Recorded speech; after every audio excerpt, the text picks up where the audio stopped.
ያልተጨቆነ የኢትዮጵያ ህዝብ አለ ወይ የሚል ጥያቄ ማንሳት ይቻላል። ያልተጨቆነ የኢትዮጵያ ህዝብማ ሞልቷል። ለምሳሌ እኔ ያልተጨቆንኩም ወይም ደግሞ በልካቸው ማየት ተገቢ አይደለም ወይ ሚስጥረ አሳንሰን ነው እንደሚያየው ስደት ላይ ነበራችሁ እኮ ቢያንስ ተከፍቶላችሁ መታችኋል። ኢህአፓ ሀገር ቤት ገባ ማለት ገብታችሁ እያታገልን ነው ያልሽኝ ነው። ምናልባት ማታገላችሁ መገለጫ እስቲ አቅርቢልኝ። ማታገል ደረጃ እኮ ከደረሳችሁ ጥሩ የሆነ መዳር አለ። ወደ መዳር ስንመጣ እናነሳለን። እስቲ ቅድም ያልኩህን ልጨርስልህና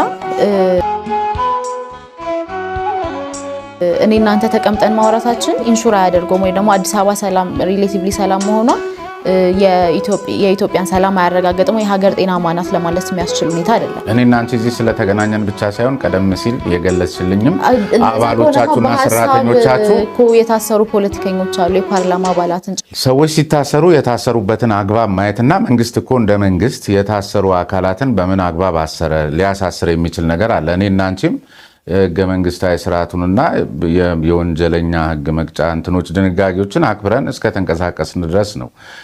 ከዚያ ባሻገር ያለ ማሰር ቆይ እስከ ተንቀሳቀስን ድረስ ነው አይደል? ያው ምልሽ የምንረዳበት መንገድ ነው።